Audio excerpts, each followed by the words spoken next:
Hi, good afternoon, and thank you so much for joining us. I'm Cassandra Gerson, Reuters social media and live news editor, coming to you on Reuters Money Facebook Live today. I'm joined by Dan Schawbel. He is a career and workplace expert. He's also the author of Promote Yourself and Me 2.0, and we are talking today about the tendency among millennials to job hop and why this is, what's inspiring them to do this, and also kind of the ramifications of companies dealing with job loss when millennials move from one place to the other. So we want to invite our viewers to leave questions in the comments. We'll try to get Dan to answer them while we're Facebook Live. Dan, let's just start off a little bit with why this is happening. What is it that is making millennials move so quickly from one job to the next? One of the big things that's happened in the past 5 to 10 years is that talent is so accessible now. And of course, young people are using all of these social platforms, whether it's Facebook, LinkedIn, Twitter, Instagram, you name it. And because talent's so accessible, it's making it easy to move from one position to the next position. And if you're top talent, you're going to get LinkedIn requests, you're going to get emails very regularly. So this is something unique to the millennial generation. We didn't see this in generations past. We're seeing it more now, especially, we're going to see it even more next year. It's one of my big predictions is the war for talent heats up because the quit rate's increased. The unemployment rate is only 5% now, and people are more optimistic, especially millennials, for their future. And now there's actually an incentive, the research shows, that if they leave in between the year 3 and 5, that they'll make the most money. So there's actually, if they're at a company too long, it might hurt them, and the best chance for them to get a raise is between 3 and 5 years. But most of them only stay 2 years compared to baby boomers, which is 7 years. So significant difference between generations in that respect. So 2 years. So that's not a long time for a company to retain talent. That's got to put a kind of a heavy burden on a company as well. As you were mentioning before we went Facebook Live, people coming in for 2 years and moving on, that's an expense for a company having to replace them then. So a few years ago, we wanted to really tally up this expense, right? It actually costs the economy, the U.S. economy, billions of dollars.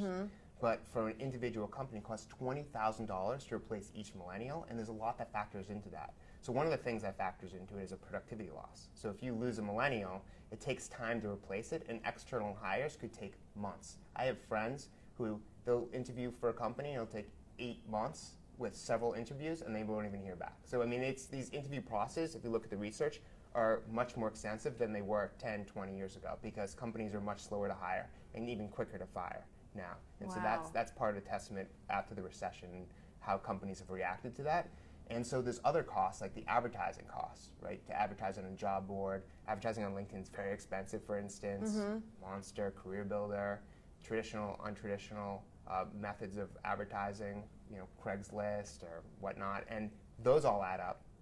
And so you have that, you have productivity loss, plus there's a real cost if you don't have a person in that position. Everyone else on that team has to do their work, so it puts more pressure on them, and it actually is more likely to cause them to rethink how long they want to stay at the company as well. Wow, so it can have this domino cascading effect. Yeah, absolutely. And so this, if you have big companies with, like as of last year, millennials are the largest percentage of the workforce compared to boomers and Gen X, and now Gen Z is actually in the workplace, but not too many of them, just the 22-year-olds.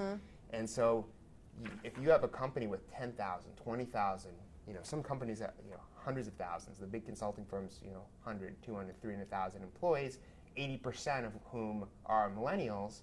If they start losing them in numbers, within the first 2 years, that's going to cost them significant amounts, especially now because millennials are about 25 to 35% are managers, so those cost more to replace. Right. So our 20,000 to replace each millennial was at entry level.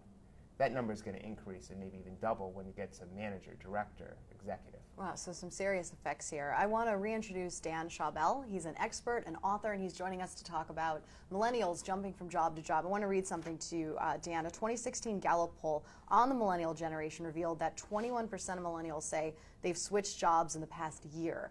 And that's 3 times the number of non-millennials who reported the same. So, I mean, even in the last year, it's a massive number, but it makes me wonder, it's obviously detrimental to a company. As you just said and explained, it's expensive. But what about for millennials' careers? Does it look good for them to be jumping from job to job? So this is a really good question. It's very controversial, as you probably understand. And what's really interesting about it is the world's changed. The talent marketplace has completely changed. And so if you only stay at a company for maybe a year and a half to 2 years and you have a good reason of why you want to leave, people don't quit companies as much as they quit managers and teams. People are okay with that. Compared to 10, 20 years ago, they weren't as accepting. Right. Because it's happening so regularly. It's like the reason why the work week is now 47 hours a week instead of 40 hours a week, and people are being burned out. They're accepting of that burnout that we found in a study of last year. And so I think people are accepting of people moving from job to job. There's not as much of a stigma anymore. But of course, if someone leaves in like 6 months and they didn't have a good reason for leaving, the next employer is going to say, why am I going to invest in the training and development and onboarding of this employee when we know they're probably going to do the same here, or we estimate that they might leave within the first year. So since it's such a cost, it ends up becoming a situation where, I mentor a lot of millennials. I say, you have to at least try and be at this position for 2 years. Right. I think 2 years is a really good amount to at least stay for, because it takes 6 months to be a fully functional, productive employee, because you go through all the training. You got to figure out how work gets done, the products, the services that are being offered, who to contact, at one point to complete what projects. And if you don't, have that type of training, you're not going to be successful. And if you don't apply the training, see, that's the thing that gets missed, is you can read 1,000 books, but if you're not applying what you're learning, it doesn't matter. And so they're not even able to apply what they're learning on the job as much. Right. And because of that, even if the next company hires them, they won't bring as much to the table. So this is my question. You mentioned that one of the main reasons that millennials are leaving jobs so quickly is because of pay, right? Because they find that if they leave somewhere after, what did you say, 3 years? They have 3 to 5 years is the time in which they'll make the most money if they leave. Okay.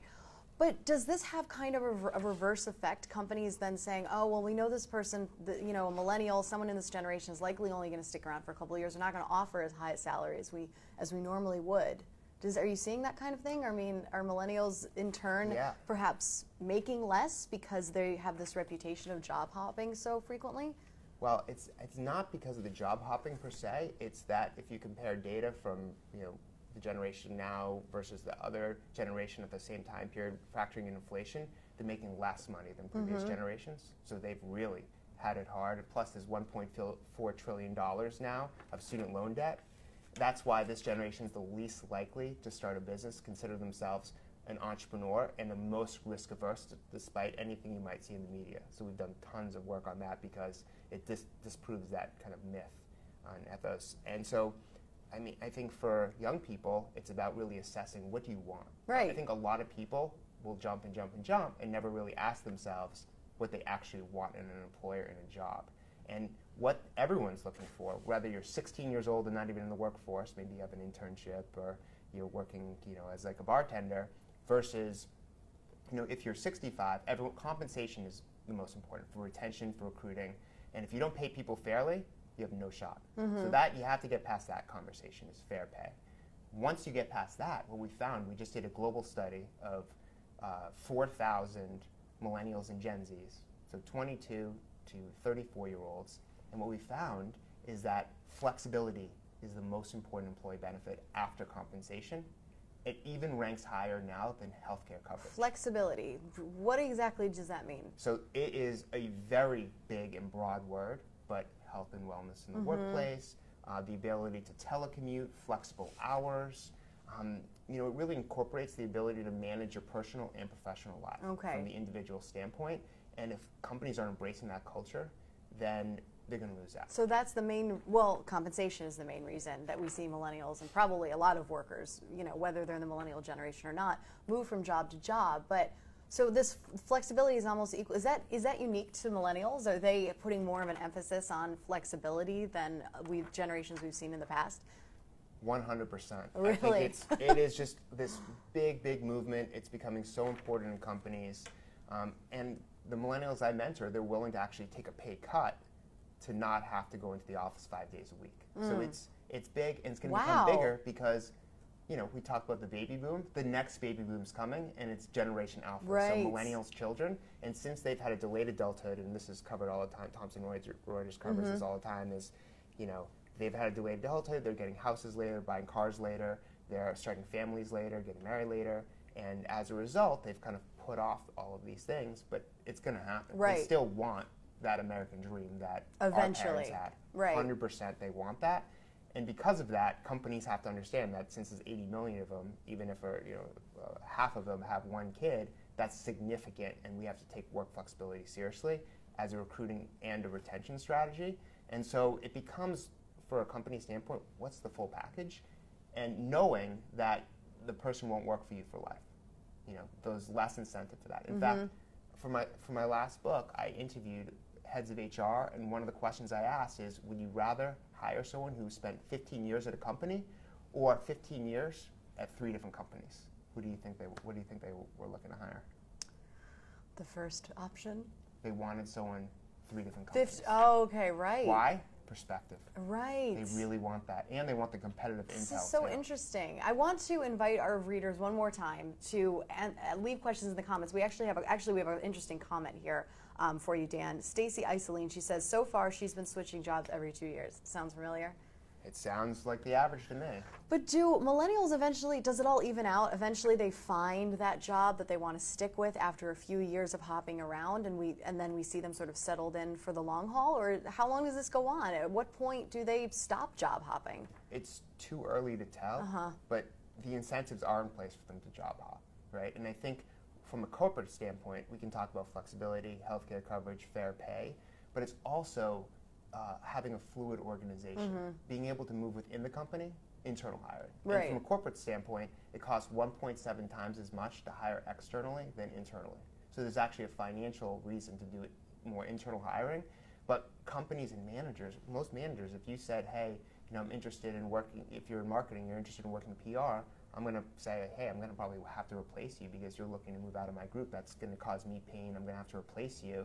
So I look at you as kind of a negative to my group, and that still exists. We need to get rid of all of that. We need to get rid of the stigma of an employee wanting to move around the company and not having to stay with the same manager. And the managers need to be coached to be okay with that, and then the companies need programs to be able to hire internally, so instead of someone leaving the company, you have someone moving around the company. How much progress has to be made for companies in today's day and age to get to that point? Do you feel like it's changing but not quick enough, or? What's really interesting about the world we live in is it's highly disruptive. I have conversations, and when I always mention disruption, I was like, if you and your family has always owned a parking garage in the past 100 years, you could be in trouble with driverless cars. I could press a button, the car picks me up, drops me off, and then parks in Brooklyn for free instead of parks in your parking garage if you're charging $40 a day. That to me is interesting, and because of that, because of the pressures of disruption and the Uber of everything, companies have to be innovative. How can they be innovative without incurring so much more costs? Look inside the company.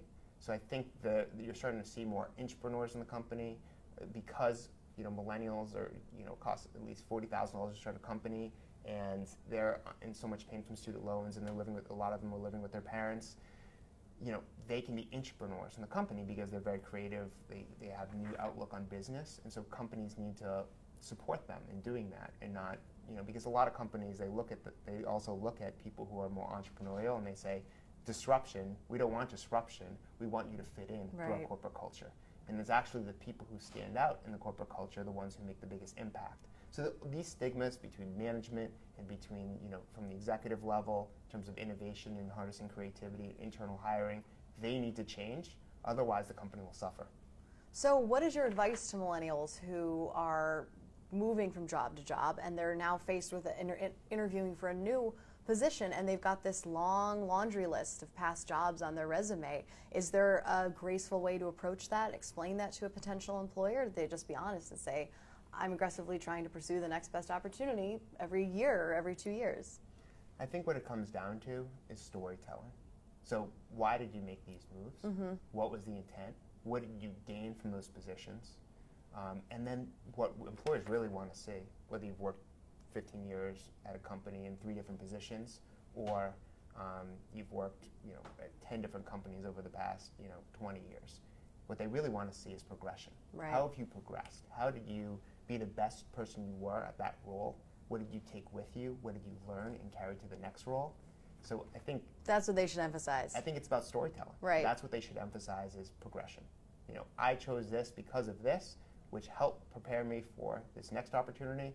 And I'm much better now to be successful at your company because of everything I've done. So it's really like anything else, like, you know, any brand that communicates, gets customers interested in their products, or any company that's trying to hire someone. It's from the individual standpoint, what's your own individual story? You know, it's like, what's your personal brand? How do you communicate? You know, what makes you different and unique, and how do you tell your story in a way that's compelling and people understand why you've made the moves the way you have? Well, millennials probably have a lot of job interview experience, so perhaps they're better at that than other generations because, you know, they've been going on interviews quite a bit. All right, we have another comment. Lucette Moran, she says, job hopping is also a strategy for millennials who need to get master's or doctorate degrees in order to even be eligible to apply for their ultimate job goals. Do you agree with that? I think one of the things you notice is that somebody might go to law school, or they might, you know, get an MBA with the intent of either postponing decisions or saying, you know, I got into marketing or, you know, PR or accounting, and I didn't really like it that much. It actually wasn't what I thought it was going to be. And so now I'm going to leverage school as a way to transition. So I'm seeing that, but I don't think it's the biggest trend in the world or anything. I think that that's always happened, but maybe it's happening sooner rather than later, which could be good because it saves you more time, because there is something to be said about somebody who goes really deep into one profession or industry for a long period of time, because, you know, because they become more prominent. They're given enough time to be prominent in that world and thus command a premium salary. It does raise questions about long-term planning. You know, when you work for a company for a while, you can reap benefits, you know, grow your 401k. And when you move to a new place, sometimes you have to be there for months before the benefits kick in, before you can take advantage of them or be eligible to enroll. Is that a problem for millennials? Job hopping from one to the other is not really allowing them to settle into that long-term financial planning or perhaps retirement planning? What's interesting is they're not even looking at that. They're both connected, right? So they're not looking, retirement isn't even in the top like 4 or 5 things that they're looking for. So from a corporate perspective, focus on what they're looking for in the short term, and then as they're getting older, retirement benefits might go from number 5 or 6 to 2 or 3. But is that a flawed way of thinking? Should they be thinking about retirement right now? And I think to answer that, they're not thinking about it. And so it's on the company to better communicate the value of that, and, you know, people who provide benefits programs. So I think part of the reason, you know, it's like anything else. It's not just about the generational need, it's about the individual need. And so really the future of all of this is, from a corporate perspective, how do we take into account individual needs from a learning development perspective, a recruiting perspective, retention, and from the individual's perspective is really asking themselves, what do I want? And I think my strategy when I was, you know, I had 8 internships. First one was in high school.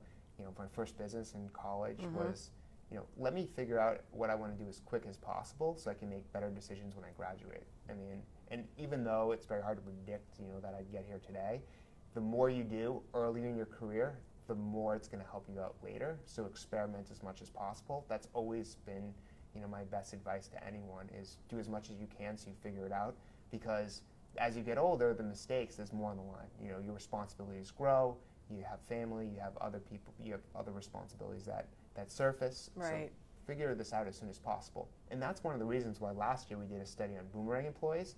And so what's happening is people are graduating, they're getting their first job, they like it, but they want to see what else is out there for them, right? So they'll go to the next job or, you know, the next company, and they'll boomerang back to the first. Not even just about millennials. The Bureau of Labor Statistics put out a study report, I think 2 weeks ago now, and now the tenure overall throughout all age groups dropped from 4.6 to 4.2, which maybe that number isn't very high to people, but I think it's pretty significant. Right? That number, if I were to say, I think it's going to keep dropping slowly, but it's going to drop because I think that there's been a lot of lessons learned from older generations, and a lot of boomers are retiring. 10,000 boomers retire every day. We're looking at just under 20 million in the next 4 years, and because of that, there could be potential more opportunities within companies. So that's why companies need to figure out their internal hiring strategy, because they're going to need it for succession planning. Keep those people around, and since there's going to be more positions open, it's going to be easier for them to promise these type of positions if they work hard enough and they get the skills. And there's also a skills gap too. So there's 5 million available jobs in America open, and it's always been around that amount, between 4.5 and 5.5 in the past 5 years.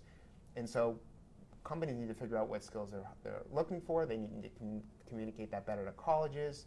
They need to just tell the marketplace, this is what we want, this is kind of what our needs are, and then to help prepare them, because students feel like college is part of the equation, that they need to be part of how they get hired, how they get trained for the skills, not just of today, but of the future. Because I think the biggest challenge for anyone is adapting to change. How do we adapt to change in a world that's constantly changing, and that change is happening more rapidly now than ever before, and that's not going to stop.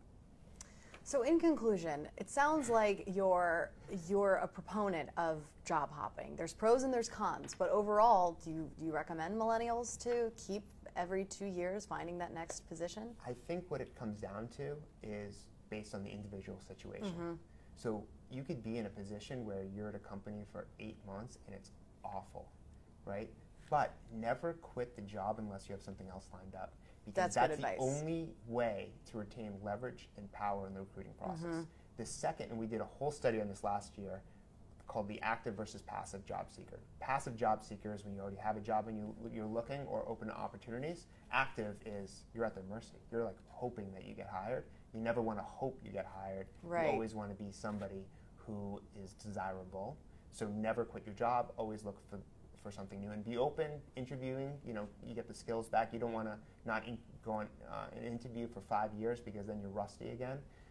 But again, think about it. 6 months to be fully productive. You want to get something out of it. If there's no way after 2-3 years to move up, then you got to look at your options. Right. And the worst case scenario, if you still like your company, is you get a better offer somewhere else and you leverage that to get more money at your company. Exactly. So there's different things at play, but always never quit your job. And keep that resume fresh.